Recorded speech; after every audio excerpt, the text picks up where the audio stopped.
नमस्कार, जॉब से टनल के विशेष पेशकश में आप तमाम लोगों का स्वागत है। शिक्षा और रोजगार से जुड़ी लेटेस्ट अपडेट के लिए आप लोग जॉब से टनल में बने हुए हैं। इतने लंबे समय से आपने हम पे भरोसा और विश्वास जताया है, इसके लिए आप सभी लोगों का तहे दिल से शुक्रिया।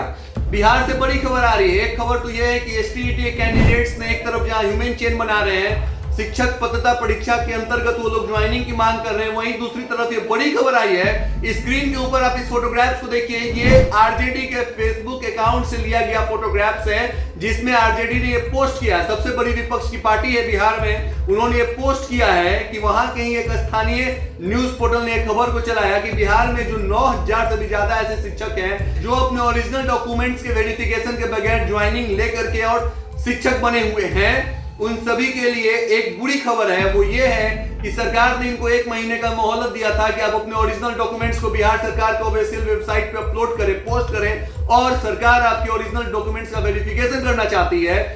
ऐसे में जिन लोगों ने डॉक्यूमेंट्स को जमा नहीं किया उनकी संख्या 9000 से ज्यादा है, तो ऐसे अभ्यर्थियों को सरकार किसी भी वक्त बर्खास्त कर सकती है। साथ ही साथ जिनको जो सैलरी मिला है, अब उनको सैलरी भी वापस करना होगा। कितने दिनों का सैलरी वापस करना होगा ये बिहार सरकार ने नहीं कहा है, लेकिन अब इस न्यूज को आरजेडी ने अपने ट्विटर अकाउंट पे पोस्ट करते हुए कहा है कि यही है नीतीश कुमार की ईमानदार सरकार। पहली बात, तेजस्वी यादव को अभी आप स्क्रीन पे देख रहे होंगे, ये मीडिया के लोगों से मुखातिब हो रहे हैं, और मुखातिब होते हुए इन्होंने भी कहा है नीतीश कुमार के ऊपर तंज कसते हुए कि ये नीतीश कुमार की ईमानदार सरकार है, जो कहते हैं कि हम जीरो टॉलरेंस नीति को अपनाते हैं। बिहार में टोटल 80,000 से भी ज्यादा की संख्या में शिक्षकों की बहाली की गई, जिसमें से जब ऑनलाइन डॉक्यूमेंट्स को वेरिफिकेशन करने को कहा गया तो ऐसे में लगभग 71,000 के आसपास शिक्षकों ने अपने डॉक्यूमेंट्स को वेरिफिकेशन के लिए अपलोड किया, जिनके मार्कशीट और डीएमसी वगैरह है। बाकी 9000 से भी ज्यादा की संख्या में टीचरों का कोई ओरिजिनल डॉक्यूमेंट्स और वेरिफिकेशन अपलोड नहीं किया गया वेबसाइट के ऊपर, जिसके ऊपर वेरिफिकेशन किया जाए।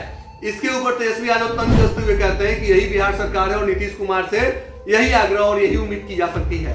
आग्रह इस बात की है कि कम से कम ऐसे सरकार को न चलाएं, क्योंकि लोगों को विश्वास और भरोसा है आपके ऊपर। उम्मीद इस बात की है कि कितनी बड़ी बिहार में धांधली हुई है, यहां से आप अंदाजा लगा लीजिए। कुछ दिन पहले पटना हाईकोर्ट ने भी बिहार सरकार के ऊपर बिहार सरकार को माइंडलेस कह दिया है।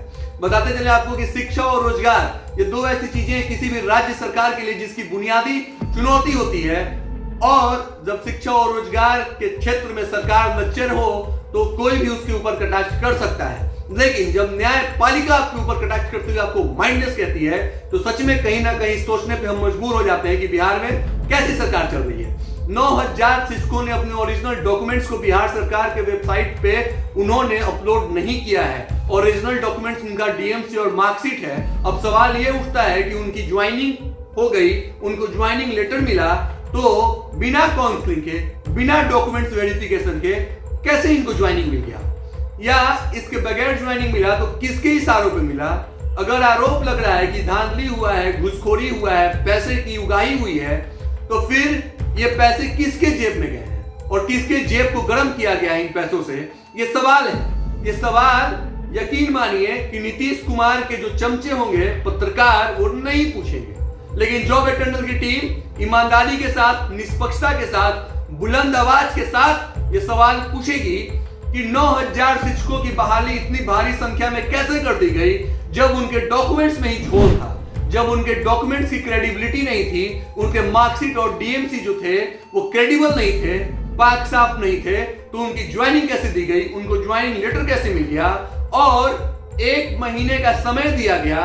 1 महीने के समय में, जून और जुलाई के महीने में, 20 जून से लेकर के 20 जुलाई तक का समय दिया गया। इस 1 महीने के समय के अंतराल तमाम शिक्षकों ने अपने मार्कशीट और डीएमसी को सबमिट कर दिया, लेकिन 9000 शिक्षकों ने सबमिट नहीं किया। तो क्यों नहीं किया? क्योंकि उनके जो डीएमसी और मार्कशीट है वो ओरिजिनल नहीं है, इसीलिए सबमिट नहीं किया गया। तो जब ओरिजिनल नहीं थे तो इनकी बहाली कैसे हो गई? ये सवाल पूछना जायज है और पूछा जाएगा। बाकी ये बिहार सब तक के लिए बड़ी खबर आ रही थी शिक्षकों को लेकर के। हाँ, हमें पता है कि जो शिक्षक अपॉइंट हो चुके हैं, जो जॉब कर रहे हैं वहां पे, और जो सरकार से सैलरी उठा रहे हैं, जिनकी डीएमसी और मार्कशीट क्रेडिबल नहीं है, वो इस न्यूज को देख रहे होंगे तो वो हमें कोस रहे होंगे, मनी मनु हमें गालियां भी दे रहे होंगे, लेकिन उससे कोई फर्क नहीं पड़ता है। उनको मैं कहना चाहूंगा कि आपने घूस के दम पे 9000 मेधावी और टैलेंटेड लोगों का गला दबाया है। अगर 9000 शिक्षक की इतनी भारी संख्या में बहाली की जाती है ईमानदारी के साथ टैलेंटेड लोगों की ज्वाइनिंग दी जाती तो शायद आज बिहार की कहानी कुछ और होती। शिक्षा और चिकित्सा के क्षेत्र में बिहार भी आज तरक्की और उन्नति कर रहा होता। कार्यक्रम अच्छा लगे तो इसे लाइक शेयर सब्सक्राइब जरूर करें। धन्यवाद।